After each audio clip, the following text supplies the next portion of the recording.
ನಮಸ್ತೆ ಪ್ರೀತಿ ಸ್ನೇಹಿತರಿಗೆ, ನಮ್ಮ ಗುರು ಯೂಟ್ಯೂಬ್ ಚಾನಲ್ ಇಂದ ಪ್ರೀತಿಪೂರ್ವಕವಾದ ಸ್ವಾಗತ. ಸ್ನೇಹಿತರೆ, ದಯವಿಟ್ಟು ನಮ್ಮ ಚಾನಲ್ ಅನ್ನು ಸಬ್ಸ್ಕ್ರೈಬ್ ಮಾಡಿ ಮತ್ತು ಬೆಲ್ ಬಟನ್ ಅನ್ನು ಟಚ್ ಮಾಡಿ. ಆ ಮೂಲಕ ನಾನು ನೀಡುವಂತಹ ಪ್ರತಿಯೊಂದು ಉಪಯುಕ್ತವಾದ ವಿಡಿಯೋ ತಪ್ಪದೆ ನಿಮಿಷಗಳನ್ನು ನೋಡ್ಕೊಳ್ಳಿ. ಬನ್ನಿ ಸ್ನೇಹಿತರೆ, ಇವತ್ತು 10th ಸ್ಟ್ಯಾಂಡರ್ಡ್ CBSE ಇರುವಂತಹ ಸೋಷಿಯಲ್ ಸೈನ್ಸ್ ನ ಎಕನಾಮಿಕ್ಸ್ ಇದರ second chapter sectors of the Indian economy ಇದರ ಥರ್ಡ್ ಎಪಿಸೋಡ್. ಸ್ನೇಹಿತರೆ, ಇವತ್ತಿನ ಎಪಿಸೋಡ್ ನಲ್ಲಿ ಏನು ಇಂಪಾರ್ಟೆಂಟ್ ಆಗಿರುವಂತದ್ದು ಕಲಿತೀವಿ ಅಂದ್ರೆ, ಇವತ್ತಿನ ಎಪಿಸೋಡ್ ನಲ್ಲಿ ನಾವು ಕಲಿತಾ ಇರುವಂತದ್ದು ಆರ್ಗನೈಸ್ಡ್ ಅಂಡ್ ಅನ್ಆರ್ಗನೈಸ್ಡ್ ಸೆಕ್ಟರ್.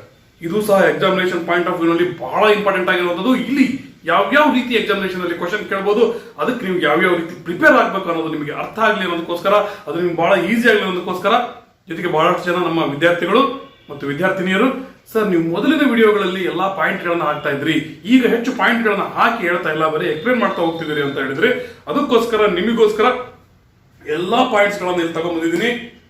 ಈ ವಿಡಿಯೋಕ್ಕೆ ನಾನು ಥಂಬ್ನೇಲ್ ಅನ್ನು ಸಹ ಇದನ್ನೇ ಇಟ್ಟಿರ್ತೀನಿ. ಥಂಬ್ನೇಲಿನ ಒಂದು ಫೋಟೋ ತಗೊಂಡ್ಬಿಟ್ರೆ ಸಾಕು, ಅಥವಾ ಸ್ಕ್ರೀನ್ ಶಾಟ್ ಅನ್ನು ತಗೊಂಡ್ರೆ ಸಾಕು, ನಿಮಗೆ ಎಲ್ಲಾ ಪಾಯಿಂಟ್ಸ್ ಗಳು ಸಿಗ್ತವೆ. ಆದ್ರೆ ಒಂದು ವಿಷಯ ಸ್ನೇಹಿತರೆ, ಇಲ್ಲಿ ನಾನು ಬಹಳ ಚಿಕ್ಕದಾಗಿ ಒಂದೊಂದು ವರ್ಡ್, ಎರಡೆರಡು ವರ್ಡ್ಸ್ ನಲ್ಲಿ ಪಾಯಿಂಟ್ಸ್ ಬರ್ತಿದ್ದೀನಿ. ಆದ್ರೆ ಇದು ನೋಡಿದ್ರೆ ನಿಮಗೆ ಅರ್ಥ ಆಗುತ್ತಾ? ಅರ್ಥ ಆದ ತಕ್ಷಣ ನೀವು ಅದ್ರ ಮುಂದೆ ಒಂದು ಸೆಂಟೆನ್ಸ್ ಅಥವಾ ಎರಡು ಸೆಂಟೆನ್ಸ್ ನೀವು ಬರೆದ್ರೆ ನಿಮಗೆ ಕಂಪ್ಲೀಟ್ ಆಗಿ ಮಾರ್ಕ್ಸ್ ಸಿಗುತ್ತೆ.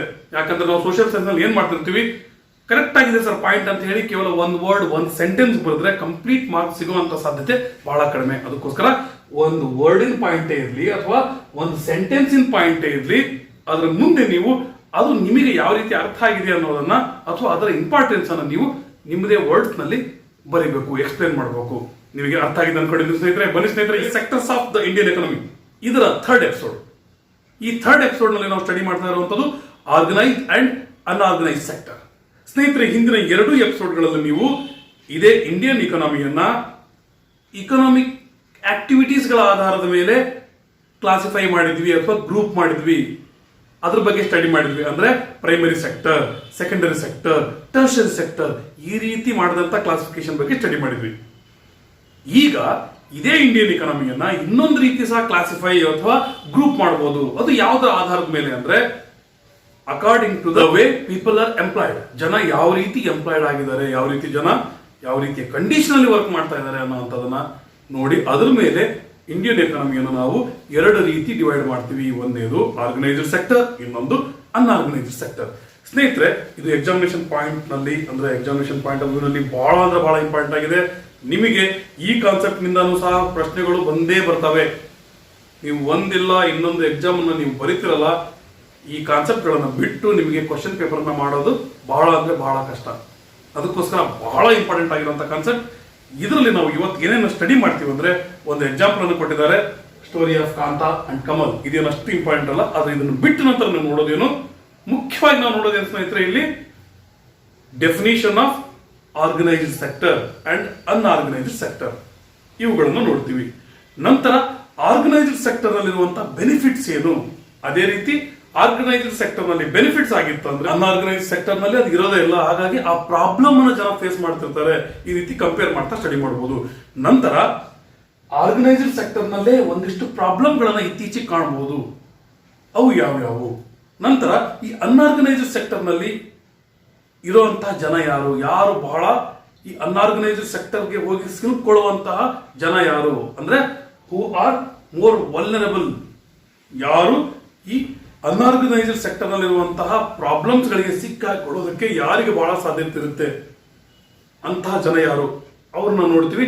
ನಂತರ ಅನ್ಆರ್ಗನೈಸ್ಡ್ ಸೆಕ್ಟರ್ ನಲ್ಲೇ ಪ್ರಾಬ್ಲಮ್ ಇದೆ ಅಂತ ಹೇಳಿದ ಮೇಲೆ, how to protect the workers in unorganised sector, ಇದ್ರ ಬಗ್ಗೆ ಸ್ಟಡಿ ಮಾಡ್ತೀವಿ ಸ್ನೇಹಿತರೆ. ಇಷ್ಟನ್ನು ನೀವು ಕರೆಕ್ಟ್ ಆಗಿ ಅರ್ಥ ಮಾಡ್ಕೊಂಡ್ರಿ ಅಂದ್ರೆ ನೀವು ಈ ಕಾನ್ಸೆಪ್ಟ್ ನಲ್ಲಿ ಏನು ಟೆನ್ಷನ್ ತಗೊಳೋದು ಬೇಕಾಗಿಲ್ಲ.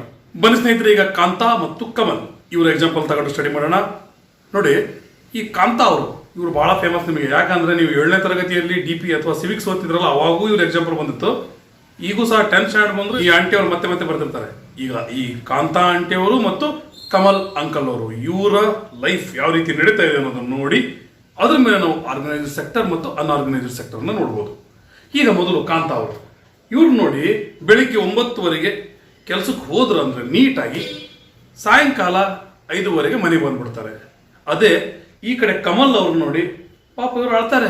ಯಾಕಂದ್ರೆ ಬೆಳಿಗ್ಗೆ 7 ಕೆಲಸಕ್ಕೆ ಹೋಗ್ಬೇಕು, ರಾತ್ರಿ 8 ಗಂಟೆ 9 ಗಂಟೆ ಆದ್ರೂ ಅಲ್ಲೇ ಇರಬೇಕು. ಜೊತೆಗೆ ಈ ಕಮಲ ಅವರಿಗೆ ಅಕಸ್ಮಾತ್ ಅವ್ರೇನಾದ್ರೂ ಎಕ್ಸ್ಟ್ರಾ ಡ್ಯೂಟಿ ಮಾಡಿದ್ರು ಅಂದ್ರೆ ಅವರಿಗೆ OT ಸಿಗುತ್ತೆ, ಅಂದ್ರೆ ಓವರ್ ಟೈಮ್ ವರ್ಕ್ ಮಾಡೋದಕ್ಕೆ ಎಕ್ಸ್ಟ್ರಾ ಅಮೌಂಟ್ ಸಿಗುತ್ತೆ. ಇವರಿಗೆ OTನೂ ಇಲ್ಲ, BTನೂ ಇಲ್ಲ, ಎಷ್ಟು ಎಕ್ಸ್ಟ್ರಾ ಕೆಲಸ ಮಾಡಿದ್ರು ಅಷ್ಟೇ ಸಂಬಳ. ಜೊತೆಗೆ ಇವರು ಸಂಡೇ ಬಂತಂದ್ರೆ ಮನೆಯಲ್ಲೇ ಇರ್ತಾರೆ, ಅಥವಾ ಹಬ್ಬ ಹರಿದಿನಗಳಲ್ಲಿ ಏನಾದ್ರು ರಜೆ ಇತ್ತಂದ್ರೆ ಅವಾಗೂ ಸಹ ಮನೆಯಲ್ಲೇ ಹಬ್ಬ ಹರಿದಿನಗಳನ್ನ ಆಚರಣೆ ಮಾಡ್ತಾರೆ. ಆದ್ರೆ ಇವ್ರು ನೋಡಿ ಸಂಡೇ ರಜಾ ಇಲ್ಲ. ಅಕಸ್ಮಾತ್ ಯಾವತ್ತಾದ್ರೂ ಇವ್ರು ರಜಾ ಹಾಕಿದ್ರು ಅಂದ್ರೆ ಅವತ್ತಿನ ದಿನದ ಸಂಬಳ ಇಲ್ಲ. ಇವರಿಗೆ ಹಾಲಿಡೇಸ್ ಸಂಬಳ ಸಹ ಸಿಗುತ್ತೆ, ಇವರಿಗೆ ಹಾಲಿಡೇಸ್ ಸಂಬಳ ಸಿಗಲ್ಲ. ಜೊತೆಗೆ ಕಾಂತ ಅವರಿಗೆ ಮೆಡಿಕಲ್ ಅಲೋಯನ್ಸ್ ಸಂಬಳ ಬಿಟ್ಟು ಎಕ್ಸ್ಟ್ರಾ ಮೆಡಿಕಲ್ ಅಲೋಯನ್ಸ್ ಸಿಗುತ್ತೆ. ಆದ್ರೆ ಇವರಿಗೆ ಮೆಡಿಕಲ್ ಅಲೋಯನ್ಸ್ ಅಲ್ಲ, ಮೆಡಿಕಲ್ ಶಾಪಿಗೆ ಹೋಗಿ ಬರ್ತಂದ್ರೆ ಪರ್ಮಿಷನ್ ಕೊಡೋದು ಕಷ್ಟ ಇರುತ್ತೆ.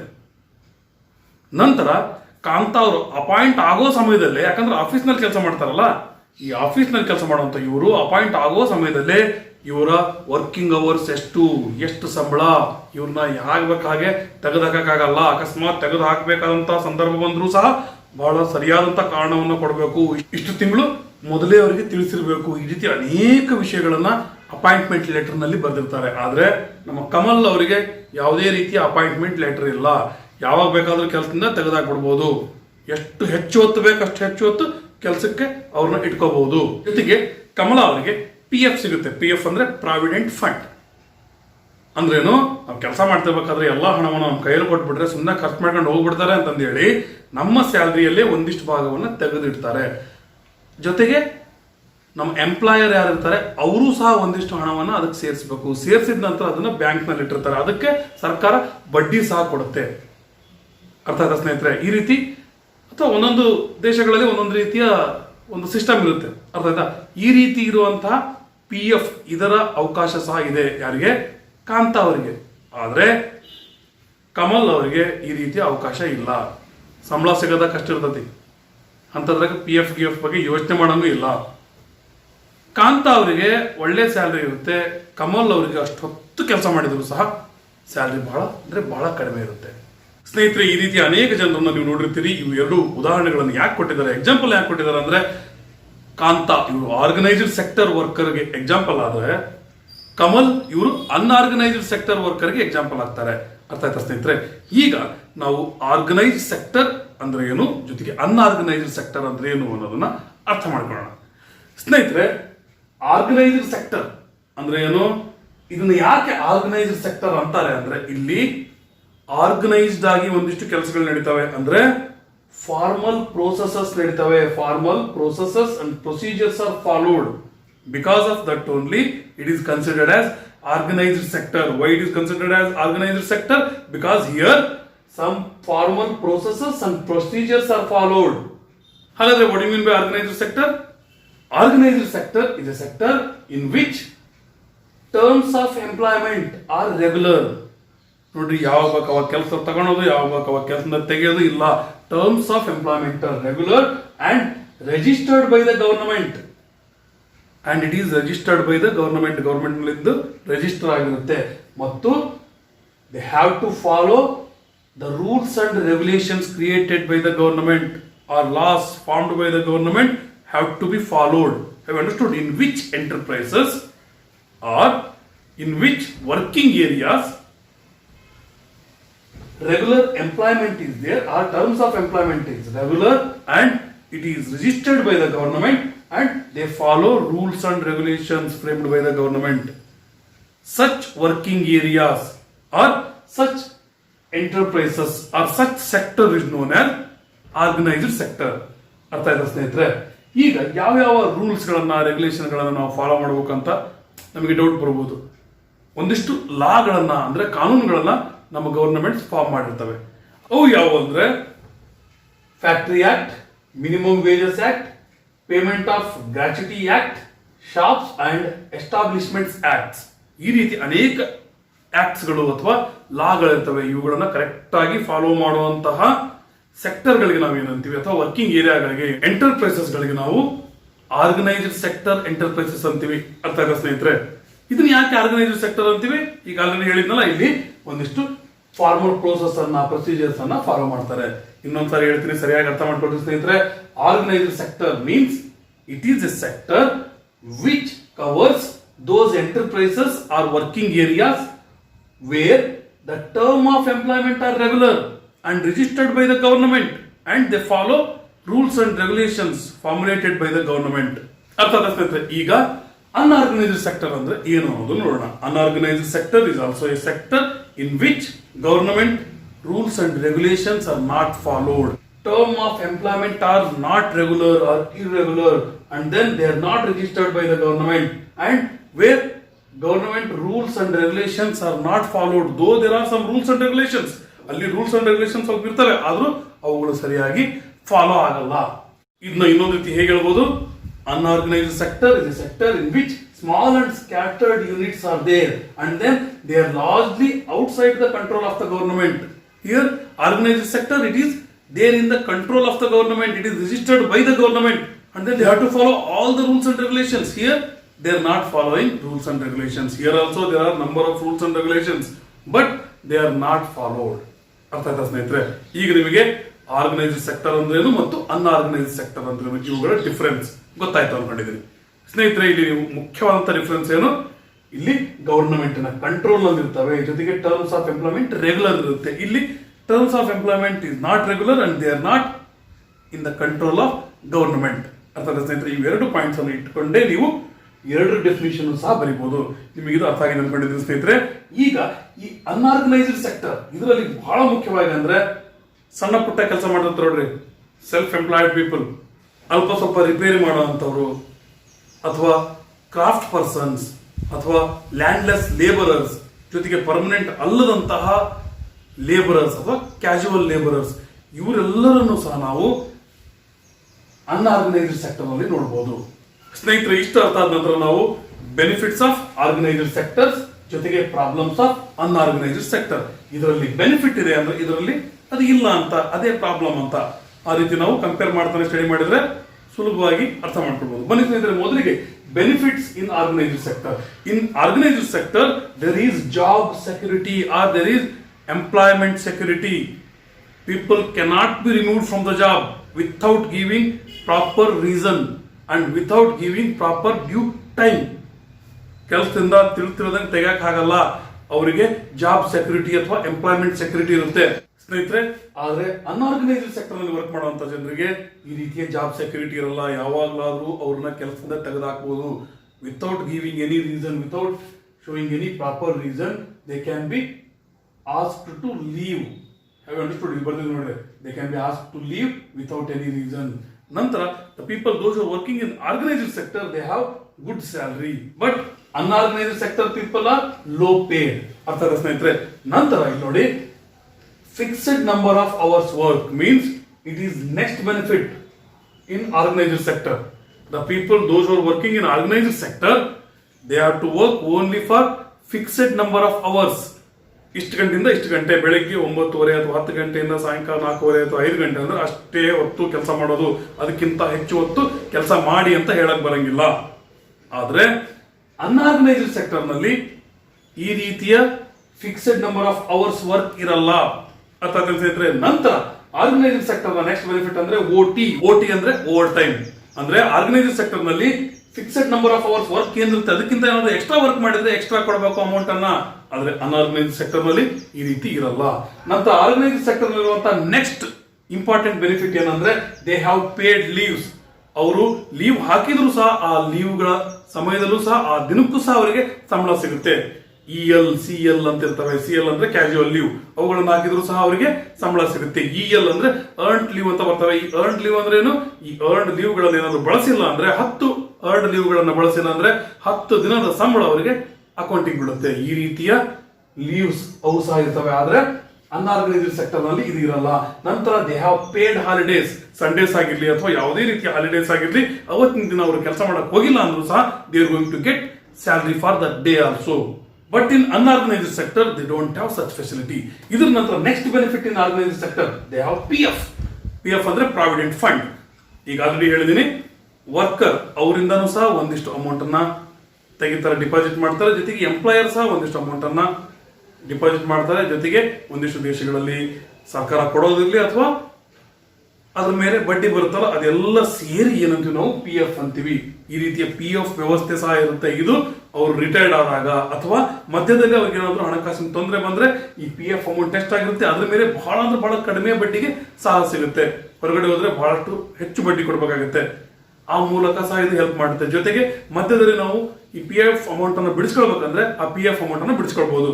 ಎಕ್ಸಾಂಪಲ್ ನಾನೇ ಪಿ ಎಫ್ ಅಮೌಂಟ್ ಅನ್ನ ಒಂದು 8 ವರ್ಷ ವರ್ಕ್ ಮಾಡಿ ನನ್ನ ಪಿ ಎಫ್ ಅಕೌಂಟ್ ನಲ್ಲಿ ಇದ್ದಂತ ಅಮೌಂಟ್ ಅನ್ನು ನಾನು ಬಿಡಿಸ್ಕೊಂಡೆ. ಈ ಕರೋನಾ ಹಾಲಿಡೇಸ್ ಬಂತು, ದುಡ್ಡಿಂದು ಇದೆಲ್ಲ ತೊಂದರೆ ಆದಾಗ ನೋಡಿ ಇಂಥ ಕಷ್ಟದ ಸಂದರ್ಭದಲ್ಲಿ ಪಿ ಎಫ್ ನಾವು ಬಿಡಿಸ್ಕೊಳ್ಳಬಹುದು. ಅಥವಾ ಹಂಗೆ ಇಟ್ಕೊಂಡ್ರೆ ಅದು ನಮಗೆ ಪೆನ್ಷನ್ ಬರೋದಕ್ಕೂ ಸಹ ಸಹಕಾರಿಯಾಗುತ್ತೆ. ಈ ರೀತಿ ಇರುವಂತಹ ಪಿ ಎಫ್ ಸಹ ಇರುತ್ತೆ. ಇಲ್ಲಿ ಆರ್ಗನೈಸ್ಡ್ ಸೆಕ್ಟರ್ ನಲ್ಲಿ, organised sector people they have provident fund benefit, but in unorganised sector they don't have it. Then gratuity ಅಂದ್ರೆ ಏನು? ಇದು ಸಹ ಕೆಲಸವನ್ನೆಲ್ಲ ಮಾಡಿ ರಿಟೈರ್ಮೆಂಟ್ ಪಡ್ಕೊಂತಾರಲ್ಲ ಆ ಸಮಯದಲ್ಲಿ ಬರುವಂತಹ ಎಕ್ಸ್ಟ್ರಾ ಅಮೌಂಟ್. ಹಾಗಾದ್ರೆ ಪಿ ಎಫ್ ಇದಕ್ಕೆ ಏನ್ ಡಿಫರೆನ್ಸ್ ಅಂದ್ರೆ, ಪಿ ಎಫ್ ನಲ್ಲಿ ವರ್ಕರ್ ಅಮೌಂಟ್ ಸಹ ಸೇರಿರುತ್ತೆ, ಎಂಪ್ಲಾಯರ್ ಅಮೌಂಟ್ ಸಹ ಸೇರಿರುತ್ತೆ. ಆದ್ರೆ ಗ್ರಾಚ್ಯುಟಿಯಲ್ಲಿ ವರ್ಕರ್ ಅಮೌಂಟ್ ಸೇರಿರಲ್ಲ. ಅವ್ರು ಮಾಡಿದಂತ ಸರ್ವಿಸ್ಗೆ at the end of their service they are going to get extra benefit. ಅರ್ಥಾತ್ ಅದನ್ನ ಗ್ರಾಚ್ಯುಟಿ ಅಂತೀವಿ. ಆದ್ರೆ ಆ ರೀತಿಯ ಪ್ರಶ್ನೆನೇ ಇಲ್ಲಿ ಬರಲ್ಲ ಅನ್ಆರ್ಗನೈಸ್ಡ್ ಸೆಕ್ಟರ್ ನಲ್ಲಿ. ನಂತರ ಇನ್ನು organised sector next benefit is they have medical benefits. ಅವರಿಗೆ ಮೆಡಿಕಲ್ ಅಲೋವೆನ್ಸ್ ಅನ್ನ ಕೊಡ್ತಾರೆ. ಸ್ಯಾಲರಿ ಜೊತೆಗೆ ಬೇರೆ ಬೇರೆಯ ದೊಡ್ಡ ದೊಡ್ಡ ಟ್ರೀಟ್ಮೆಂಟ್ಗಳಿದ್ರೆ ಅವರಿಗೆ ಉಚಿತವಾಗಿ ಟ್ರೀಟ್ಮೆಂಟ್ ಆಗುವಂತ ಸಾಧ್ಯತೆ ಬಹಳ ಇರುತ್ತೆ. ಜೊತೆಗೆ ಅದಕ್ಕೋಸ್ಕರನೇ ಅವರಿಗೆ ಮೆಡಿಕಲ್ ಅಲೋವೆನ್ಸ್ ಸಹ ಸಿಗುತ್ತೆ, ಹಣಕಾಸಿನ ಹೆಲ್ಪ್ ಸಹ ಆಗುತ್ತೆ. ಕಾರ್ಮಿಕರ ರಾಜ್ಯ ವಿಮಾ ನಿಗಮ ಅಥವಾ ESIC ಈ ರೀತಿ ಒಂದಿಷ್ಟು ಆರ್ಗನೈಸೇಷನ್ಗಳನ್ನ ಅಥವಾ ಒಂದಿಷ್ಟು ಅಥಾರಿಟಿಗಳನ್ನ ಗವರ್ಮೆಂಟ್ ಮಾಡಿದೆ, ಅದರಿಂದ ಸಹ ಬೆನಿಫಿಟ್ ಸಿಗುತ್ತೆ. ಜೊತೆಗೆ ಈ ಆರ್ಗನೈಸ್ ಸೆಕ್ಟರ್ ನಲ್ಲಿ ಇರುವಂತವರಿಗೆ ಬಹಳಷ್ಟು ಬೇರೆ ಬೇರೆ ರೀತಿಯ ಮೆಡಿಕಲ್ ಬೆನಿಫಿಟ್ ಸಿಗುತ್ತೆ. ಜೊತೆಗೆ ಹೆಣ್ಮಕ್ಳು ಮುಖ್ಯವಾಗಿ ಅವರು ಹೆರಿಗೆಗೆ ಏನಾದ್ರು ಹೋದ್ರೆ ಅಂದ್ರೆ ಡೆಲಿವರಿಗೆ ಅಂದ್ರೆ ಪ್ರೆಗ್ನೆನ್ಸಿ ಮುಗಿದ್ಮೇಲೆ ಡೆಲಿವರಿ ಆಗುತ್ತಲ್ಲ, ಆ ಡೆಲಿವರಿಗೆ ಹೋದಾಗ ಅವರಿಗೆ 6 ತಿಂಗಳು ವಿತ್ ಪೇಮೆಂಟ್ ಅವರಿಗೆ ಲೀವ್ ಸಿಗುತ್ತೆ. ಮ್ಯಾಟರ್ನಿಟಿ ಲೀವ್ ಅಂತಾರೆ. ಅದೇ ರೀತಿ ಮೆನ್ಸ್ ಸಹ ಪ್ಯಾಟರ್ನಿಟಿ ಲೀವ್ ಅಂತ ಕೆಲವು ದಿನಗಳ ಕಾಲ ಅವರು ಸಹ ತಗೋಬಹುದು. ಎಲ್ಲಿ? ಆರ್ಗನೈಸ್ಡ್ ಸೆಕ್ಟರ್ ನಲ್ಲಿ. ಅರ್ಥಾತ್ ಸ್ನೇಹಿತರೆ, ಅದೇ ಅನ್ಆರ್ಗನೈಸ್ಡ್ ಸೆಕ್ಟರ್ ನಲ್ಲಿ ಈ ರೀತಿಯ ಬೆನಿಫಿಟ್ ಇಲ್ಲ. ನಂತರ ಇನ್ನು organised sector, that companies or that enterprises manager who is managing it, that person should provide them drinking water facility, better and safe drinking water facility ಕೊಡಬೇಕು. ಇಲ್ಲಿ safe working environment should be created. ಇದು ಸಹ ಒಂದು benefit.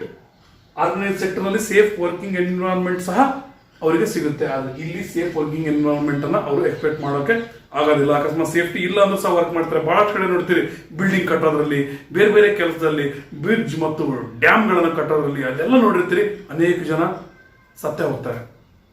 ಯಾಕಂದ್ರೆ ಸರಿಯಾದ safety measures ಅನ್ನ ತಗೊಂಡಿರೋಲ್ಲ. ಯಾಕಂದ್ರೆ ಅಲ್ಲಿ ಅನ್ಆರ್ಗನೈಸ್ಡ್ ಸೆಕ್ಟರ್ ನಲ್ಲಿ ಅವರು ವರ್ಕ್ ಮಾಡ್ತಿರ್ತಾರೆ. ಜೊತೆಗೆ ಆರ್ಗನೈಸ್ಡ್ ಸೆಕ್ಟರ್ ನಲ್ಲಿ ವರ್ಕ್ ಮಾಡ್ತಿರೋರಿಗೆ ಪೆನ್ಷನ್ ಸಹ ಬರುತ್ತೆ. ಅವರಿಗೆ ರಿಟೈರ್ಡ್ ಆದ್ಮೇಲೆ ಟೆನ್ಷನ್ ತಗೊಳೋದು ಬೇಡ ಅಂತಂದು ಹೇಳಿ ಅವರು ಸಾಯೋವರೆಗೂ ಸಹ ಅವರಿಗೆ ಒಂದು ಪಾರ್ಟ್ ಆಫ್ ದೇರ್ ಸ್ಯಾಲರಿ ಬರ್ತಾನೆ ಇರುತ್ತೆ. ನಂತರ ಅವರ ಹೆಂಡತಿ ಯಾರಾದ್ರೂ ಇದ್ರು ಸಹ ಅವರಿಗೂ ಸಹ ಅದರಲ್ಲಿ ಒಂದು ಪಾರ್ಟ್ ಸ್ಯಾಲರಿ ಬರ್ತಾನೆ ಇರುತ್ತೆ. ಅರ್ಥಾತ್ ಸ್ನೇಹಿತರೆ, ಈ ರೀತಿಯ ಪೆನ್ಷನ್ ಇರುತ್ತೆ. ಅದೇ ಅನ್ಆರ್ಗನೈಸ್ಡ್ ಸೆಕ್ಟರ್ ನಲ್ಲಿ ಈ ರೀತಿಯ ಪೆನ್ಷನ್ ಇಲ್ಲ, ಬರೀ ಟೆನ್ಷನ್ ಅಷ್ಟೇ. ಅರ್ಥಾತ್ ಸ್ನೇಹಿತರೆ, ಈಗ benefits of organised sectors and problems of unorganised sector ಇವೆರಡನ್ನೂ ಸಹ ನೀವು ಸರಿಯಾಗಿ ಅರ್ಥ ಮಾಡ್ಕೊಂಡಿದ್ರೆ ಅನ್ಕೊಂಡಿದ್ದೀನಿ. ಸ್ನೇಹಿತರೆ, ಇದ್ರ ನಂತರ ನಾವು ನೋಡೋದೇನಂದ್ರೆ, ಈ ಆರ್ಗನೈಸ್ಡ್ ಸೆಕ್ಟರ್ ನಲ್ಲೂ ಸಹ ಇತ್ತೀಚೆಗೆ ಒಂದಿಷ್ಟು ಪ್ರಾಬ್ಲಮ್ಗಳನ್ನ ನೋಡ್ತೀವಿ. ಏನು ಅಂದ್ರೆ, most people they sought organised sectors employment opportunities. Means most of the people we need job opportunities in organised sector only because it is better. We have job security and we have all these benefits. But organised sector jobs are not growing how they should go. ಎಷ್ಟರ ಮಟ್ಟಿಗೆ ಎಷ್ಟು fast ಆಗಿ ಅವು expand ಆಗಬೇಕಿತ್ತು ಅವು ಆಗ್ತಾ ಇಲ್ಲ. They are expanding slowly. ಇದು ಒಂದೇ ಪ್ರಾಬ್ಲಮ್ ಆರ್ಗನೈಸ್ಡ್ ಸೆಕ್ಟರ್ ನಲ್ಲಿ ನಾವು ನೋಡುವಂತದ್ದು. ಎರಡನೇದು ಏನಂದ್ರೆ, it is common to find most organised sector enterprises in unorganised sector. Organised sector ನಲ್ಲಿ ಇರಬೇಕಾದಂತಹ ಎಂಟರ್ಪ್ರೈಸಸ್ಗಳು ಅಥವಾ ವರ್ಕಿಂಗ್ ಏರಿಯಾಗಳು ಅಥವಾ ಒಂದಿಷ್ಟು ಕಂಪನಿಗಳು ಏನ್ ಮಾಡ್ಬಿಡ್ತವೆ, ಅನ್ಆರ್ಗನೈಸ್ಡ್ ಸೆಕ್ಟರ್ಗೆ ಎಂಟರ್ ಆಗಕ್ಕೆ ಟ್ರೈ ಮಾಡ್ತಿರ್ತವೆ. ಜೊತೆಗೆ ಅವರು ಬೇರೆ ಬೇರೆ ಸ್ಟ್ರಾಟಜಿಗಳನ್ನ ಅಡಾಪ್ಟ್ ಮಾಡ್ತಾರೆ. They adopt number of strategies to evade tax. ಗವರ್ಮೆಂಟ್ಗೆ ಟ್ಯಾಕ್ಸ್ ಅನ್ನ ಕಟ್ಟದೇ ಇರೋ ರೀತಿ ಹೇಗೆ ಮಾಡಬೇಕು, ಅದಕ್ಕೋಸ್ಕರ ಅದನ್ನು ತಪ್ಪಿಸ್ಕೊಳ್ಳೋದಕ್ಕೋಸ್ಕರ ಸಹ ಒಂದಿಷ್ಟು ಅವರು ಪ್ಲಾನ್ ಅನ್ನ ಮಾಡ್ತಿರ್ತಾರೆ. ಜೊತೆಗೆ ಲಾಸ್ ಅನ್ನ ಯಾವ ರೀತಿ ನಾವು ಫಾಲೋ ಮಾಡದೇ ಇರೋ ರೀತಿ ಆಗ್ಬೇಕು. ಅದಕ್ಕೂ ಸಹ ಬೇರೆ ಬೇರೆ ದಾರಿಗಳನ್ನು ಹುಡುಕ್ತಾ ಇರ್ತಾರೆ. ಒಂದಿಷ್ಟು ಆರ್ಗನೈಸ್ಡ್ ಸೆಕ್ಟರ್ ರೀತಿನೇ ಕಾಣುವಂತ ಆರ್ಗನೈಸೇಷನ್ಸ್ ಗಳನ್ನ ಅಥವಾ ಎಂಟರ್ಪ್ರೈಸಸ್ ಗಳನ್ನ ಅಥವಾ ಇನ್ಸ್ಟಿಟ್ಯೂಷನ್ಸ್ ಗಳನ್ನ ನೋಡಿದೀವಿ. ಅಲ್ಲಿ ಹೆಂಗಂದ್ರೆ ಅಲ್ಲಿ ವರ್ಕ್ ಮಾಡುವಂತ ವರ್ಕರ್ಸ್ಗೆ ಸ್ಯಾಲರಿ ಅವ್ರ ಅಕೌಂಟ್ ನಲ್ಲಿ ಬೀಳುವಂತದ್ದು 25,000, 30,000, 40,000 ಅಕೌಂಟಿಗೆ ಹೋದ್ರೂ ಸಹ ನಂತರ ಆ ವರ್ಕರ್ಸ್ ಅದರಲ್ಲಿರುವಂತ ಅರ್ಧ ಅಮೌಂಟ್ ಅಥವಾ 10,000, 15,000 ಎಷ್ಟು ಅಮೌಂಟ್ ಯಾವ್ದು ಫಿಕ್ಸ್ ಮಾಡ್ಕೊಂಡಿರ್ತಾರಲ್ಲ ಅಷ್ಟು ಅಮೌಂಟ್ ಅನ್ನು ತಂದು ಮತ್ತೆ ಆ ಇನ್ಸ್ಟಿಟ್ಯೂಷನ್ ಅವರಿಗೆ ವಾಪಸ್ ಕೊಡಬೇಕು. ಈ ರೀತಿ ಚೀಟಿಂಗ್ ಟೆಕ್ನಿಕ್ಸ್ ಗಳನ್ನ ಅಥವಾ ಸ್ಟ್ರಾಟಜೀಸ್ ಗಳನ್ನು ಸಹ ಆರ್ಗನೈಸ್ಡ್ ಸೆಕ್ಟರ್ ನಲ್ಲಿ ಮಾಡ್ತಾರೆ. ನೋಡೋಕೆ ಆರ್ಗನೈಸ್ಡ್ ಸೆಕ್ಟರ್ ರೀತಿ ಕಾಣ್ತಿರುತ್ತೆ, ಆದ್ರೆ ಬಹಳಷ್ಟು ರೂಲ್ಸ್ ಗಳನ್ನ ಫಾಲೋ ಮಾಡಲ್ಲ ಅಥವಾ ಗೌರ್ಮೆಂಟ್ ಗೆ ಕಣ್ಣಿಗೆ ಮಣ್ಣೆರಿಸೋ ರೀತಿ ಕೆಲಸ ಮಾಡ್ತಾರೆ. ಇದು ಸಹ ಆರ್ಗನೈಸ್ಡ್ ಸೆಕ್ಟರ್ ನಲ್ಲಿ ನೋಡ್ತೀವಿ. ಅರ್ಥ ಯಾಕಂದ್ರೆ ಈ ಲೆಸನ್ ನಲ್ಲಿ organised sector and unorganised sector ಇವುಗಳ ಕಂಪ್ಯಾರಿಸನ್ ಅನ್ನ ಅಥವಾ ಇವುಗಳ ಡೆಫಿನೇಷನ್ ಅನ್ನ ಕಲ್ತಿರ್ಬೇಕು, ಜೊತೆಗೆ ಕಂಪ್ಯಾರಿಸನ್ ಮಾಡೋದನ್ನು ಕಲ್ತಿರ್ಬೇಕು. ಜೊತೆಗೆ ಆರ್ಗನೈಸ್ಡ್ ಸೆಕ್ಟರ್ ಇದರ ಬೆನಿಫಿಟ್ಸ್, ಅನ್ಆರ್ಗನೈಸ್ಡ್ ಸೆಕ್ಟರ್ ಇದರ ಪ್ರಾಬ್ಲಮ್ಸ್ ಇದನ್ನು ಸಹ ಸರಿಯಾಗಿ ಕಲ್ತಿರ್ಬೇಕು. ಹಾಗಾದ್ರೆ ಅರ್ಧಕ್ಕರ್ಧ ಟೆನ್ಷನ್ ಕಡಿಮೆ ಆಗುತ್ತೆ. ಜೊತೆಗೆ ಇನ್ನೊಂದು ಕ್ವಶನ್ ಬರೋಕ್ ಸಾಧ್ಯತೆ ಇದೆ ಈ ಲೆಸನ್ ಇಂದ. ಅದೇನಂದ್ರೆ ಪ್ರಾಬ್ಲಮ್ಸ್ ಇನ್ ಆರ್ಗನೈಸ್ಡ್ ಸೆಕ್ಟರ್. ಅರ್ಥಾತ್ ಯಾವ ರೀತಿ ಆರ್ಗನೈಸ್ಡ್ ಸೆಕ್ಟರ್ ನಲ್ಲೂ ಮೋಸ ಆಗಕ್ಕೆ ಪಾಸಿಬಿಲಿಟೀಸ್ ಇರುತ್ತೆ. ಈ ರೀತಿ ಹೆಂಗೆ ಕ್ವಶನ್ ಕೇಳಲಿ ಈ ಪಾಯಿಂಟ್ಸ್ ಅನ್ನ ಬರೀಬೇಕು. ಏನಂದ್ರೆ most people sort for organised sector jobs but they are expanding slowly. ಒಂದೇದು. ಎರಡನೇದು ಏನಂದ್ರೆ it is common to find most of the organised sector enterprises in unorganised sector. Next, some organized sector entrepreneurs ಅಥವಾ institutions they use or they adapt number of strategies to evade tax and cheat the government and cheat the workers. ನಂತರ as a result of that workers of organized sector are forced to enter to unorganized sector. Organised sector ಅಂತ workers ಅನ್ನ unorganised sector ಹೋಗ್ಲೇಬೇಕು ಅಂತ ಪರಿಸ್ಥಿತಿ ತಂದಿಟ್ಬಿಡ್ತಾರೆ. ಅರ್ಥ ಸ್ನೇಹಿತರೆ, ಸುಳ್ಳು ಕಾರಣಗಳನ್ನು ತೋರಿಸಿ ಏನೋ ತೋರಿಸಿ ಅವ್ರನ್ನ ಕೆಲಸದಿಂದ ತೆಗೆದುಹಾಕೋದು ಈ ರೀತಿ ಎಲ್ಲ ಮಾಡಿದಾಗ ಆರ್ಗನೈಸ್ಡ್ ಸೆಕ್ಟರ್ ನಲ್ಲಿ ಇದ್ದಂಥವ್ರು ಸಹ ಅನ್ಆರ್ಗನೈಸ್ಡ್ ಸೆಕ್ಟರ್ಗೆ ಹೋಗ್ಬೇಕಾಗುತ್ತೆ. ನಿಮಗೆ ಗೊತ್ತು ಅನ್ಆರ್ಗನೈಸ್ಡ್ ಸೆಕ್ಟರ್ ನಲ್ಲಿ ಯಾವ್ಯಾವ ರೀತಿಯ ಪ್ರಾಬ್ಲಮ್ಸ್ ಇರ್ತವೆ ಅಂತ. ಇಲ್ಲಿರುವಂತ ಬೆನಿಫಿಟ್, ಇಲ್ಲಿರುವಂತ ಪ್ರಾಬ್ಲಮ್ಸ್. ಅರ್ಥ ಆಯ್ತಾ ಸ್ನೇಹಿತರೆ? ಇದ್ರ ನಂತರ ನೆಕ್ಸ್ಟ್ ಕ್ವಶನ್ ಏನ್ ಬರ್ಬೋದು ಅಂದ್ರೆ, who are more vulnerable to fall in the category of unorganized sector? In village side, landless laborers or small farmers or craft persons. ಅರ್ಥ ಸ್ನೇಹಿತರೆ? ಅದೇ ಅರ್ಬನ್ ಏರಿಯಾದಲ್ಲಿ ಕ್ಯಾಶುವಲ್ ವರ್ಕರ್ಸ್, ಹೀಗೆ ಸ್ಮಾಲ್ ಸ್ಕೇಲ್ ಪ್ರೊಡ್ಯೂಸರ್ಸ್, ಇವರು unorganised sector ನಲ್ಲಿ ಇರೋದನ್ನ ನೋಡಬಹುದು. ಈಗ ಆರ್ಗನೈಸ್ಡ್ ಸೆಕ್ಟರ್ ಮತ್ತು ಅನ್ಆರ್ಗನೈಸ್ಡ್ ಸೆಕ್ಟರ್ ಇವುಗಳ ಬಗ್ಗೆ ನಿಮಗೆ ಕಂಪ್ಲೀಟ್ ಆಗಿ ಇನ್ಫಾರ್ಮೇಶನ್ ಅರ್ಥ ಆಗಿದೆ ಅನ್ಕೊಂಡಿದ್ದೀನಿ ಸ್ನೇಹಿತರೆ. ಈಗ ಕೊನೆಯದಾಗಿ ನಾವು ನೋಡೋದೇನಂದ್ರೆ, ಆರ್ಗನೈಸ್ಡ್ ಸೆಕ್ಟರ್ ನಲ್ಲಿ ವರ್ಕ್ ಮಾಡ್ತಾ ಇರೋರಿಗೆ ನಾವು ಬಹಳ ಬೆನಿಫಿಟ್ ಗಳನ್ನ ಕೊಟ್ಟಿದ್ದೀವಿ, ಅವರು ಬಹಳ ಸೇಫ್ ಆಗಿರ್ತಾರೆ. ಆದ್ರೆ ಅನ್ಆರ್ಗನೈಸ್ಡ್ ಸೆಕ್ಟರ್ ನಲ್ಲಿರುವಂತಹ ಜನ ಬಹಳ ಅಂದ್ರೆ ಬಹಳ ಪ್ರಾಬ್ಲಮ್ಸ್ ಅನ್ನ ಫೇಸ್ ಮಾಡ್ತಾರೆ ಅಂತ ನೋಡಿದ್ವಿ. ಹಾಗಾದ್ರೆ ಅನ್ಆರ್ಗನೈಸ್ಡ್ ಸೆಕ್ಟರ್ ನಲ್ಲಿರುವಂತಹ ಜನ ಬಹಳ ಪ್ರಾಬ್ಲಮ್ಸ್ ಅನ್ನ ಫೇಸ್ ಮಾಡ್ತಾರೆ ಅಂದ್ರೆ ಅವರ ಪ್ರಾಬ್ಲಮ್ಸ್ ನಾವು ಯಾವ ರೀತಿ ಸಾಲ್ವ್ ಮಾಡಬಹುದು? What are the measures to be taken to or how to protect workers in unorganised sectors or what measures have to be taken to protect workers in unorganised sector. ಇದು ಈ ಎಪಿಸೋಡಿನ last ಮತ್ತು one of the important concept.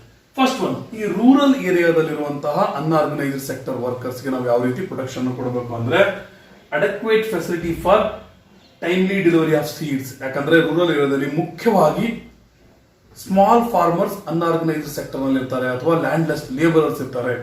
ಹಾಗಾಗಿ ಮುಖ್ಯವಾಗಿ ನಾವು farmers ಏನ್ ಕೊಡಬೇಕು? Small ಫಾರ್ಮರ್ಸ್ಗೆ adequate facility ಅಂದ್ರೆ ಸರಿಯಾದ ಫೆಸಿಲಿಟಿ ಕೊಡ್ಬೇಕು. ಅದಕ್ಕೆ ಸೀಡ್ಸ್ ಕರೆಕ್ಟ್ ಟೈಮ್ ಸಿಗಬೇಕು ಅವರಿಗೆ. ಬಹಳ ಜನ ರೈತರಿಗೆ ಸರಿಯಾದ ಸಮಯದಲ್ಲಿ ಬೀಜ ಸಿಗಲ್ಲ, ಗೊಬ್ಬರ ಸಿಗಲ್ಲ, ಅವ್ರಿಗೆ ಏನೇನು ಬೇಕು ಅಂತ ಫೆಸಿಲಿಟಿ ಸಿಗಲ್ಲ. ಅದರಿಂದ ಅವ್ರು ಬಹಳ ಅಂದ್ರೆ ಬಹಳ ಲಾಸ್ ಅನ್ನು ಅನುಭವಿಸ್ತಾರೆ. ಅದಕ್ಕೋಸ್ಕರ ಏನ್ ಮಾಡಬೇಕು? In rural areas small farmers should be given adequate facility for timely delivery of seeds. Next, they must be given agro inputs.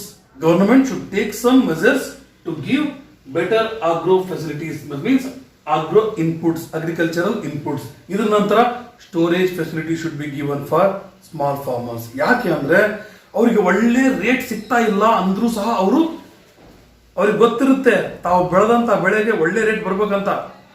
ಆದ್ರೆ ಅಲ್ಲಿರುವಂತ ಮಿಡಲ್ ಮ್ಯಾನ್ ಏನ್ ಮಾಡ್ಬಿಡ್ತಾರೆ, ದಲ್ಲಾಳಿಗಳು ಏನ್ ಮಾಡ್ಬಿಡ್ತಾರೆ, ಅವರು ಅಥವಾ ಟ್ರೇಡರ್ಸ್ ಏನ್ ಮಾಡ್ತಾರೆ, ಬಹಳಷ್ಟು ಸಂದರ್ಭಗಳಲ್ಲಿ ಇವ್ರ ಬೆಳೆ ಬಂದಿರುತ್ತೆ ಅಂದಾಗ ರೇಟ್ ಅನ್ನ ಡೌನ್ ಮಾಡ್ಬಿಡ್ತಾರೆ.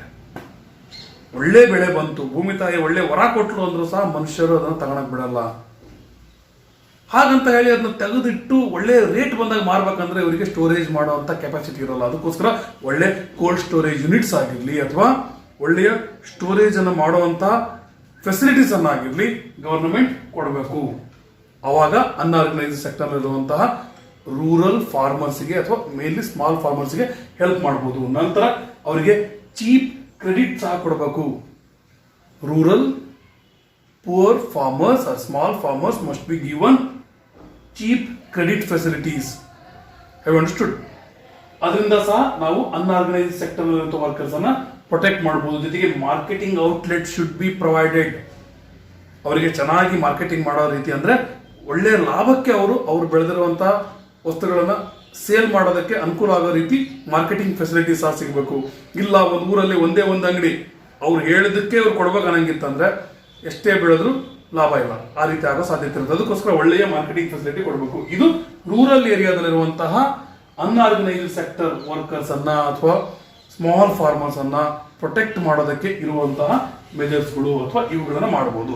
ನಂತರ in urban area small scale industries ಮತ್ತು ಕ್ಯಾಶುವಲ್ ಲೇಬರ್ಸ್ ಏನಿರ್ತಾರೆ, ಮುಖ್ಯವಾಗಿ ಸ್ಮಾಲ್ ಸ್ಕೇಲ್ ಇಂಡಸ್ಟ್ರಿ ಏನ್ ಮಾಡ್ಬೇಕಂದ್ರೆ small scale industries need government support in procuring raw material. ಯಾಕಂದ್ರೆ ಈ ದೊಡ್ಡ ದೊಡ್ಡ ಕಂಪ್ನಿಗಳು ಈ ರಾ ಮೆಟೀರಿಯಲ್ ತಗೊಳೋದ್ರಲ್ಲಿ ಬಹಳ ಮುಂದಿರ್ತವೆ. ಯಾಕಂದ್ರೆ ಅವ್ರ ಹತ್ರ ಬಹಳ ದುಡ್ಡು ಇರುತ್ತೆ, ಹೆಚ್ಚು ದುಡ್ಡು ಕೊಟ್ಟು ರಾ ಮೆಟೀರಿಯಲ್ ತಗೊಂಡು ಅವ್ರ ಕಂಪ್ನಿ ನಡೆಸಬಹುದು. ಆದ್ರೆ ಸಣ್ಣ ಪುಟ್ಟ ಮ್ಯಾನುಫ್ಯಾಕ್ಚರಿಂಗ್ ಯೂನಿಟ್ಸ್ ಅನ್ನ ಯಾರು ಇಟ್ಕೊಂಡಿರ್ತಾರೆ ಅಂದ್ರೆ ಸಣ್ಣ ಪುಟ್ಟ ಮ್ಯಾನುಫ್ಯಾಕ್ಚರಿಂಗ್ ಯೂನಿಟ್ಸ್ ಅಂದ್ರೆ ಸ್ಮಾಲ್ ಸ್ಕೇಲ್ ಪ್ರೊಡ್ಯೂಸರ್ಸ್ ಯಾರಿರ್ತಾರೆ ಅವರಿಗೆ ರಾ ಮಟೀರಿಯಲ್ಸೇ ಸಿಗ್ಲಿಲ್ಲ ಅಂದ್ರೆ ಅವ್ರು ಯಾವ ರೀತಿ ಪ್ರೊಡಕ್ಷನ್ ಮಾಡೋಕ್ಕಾಗುತ್ತೆ. ಅದಕ್ಕೋಸ್ಕರ government should give them some help to procure to get raw materials and then they should also be given marketing facilities.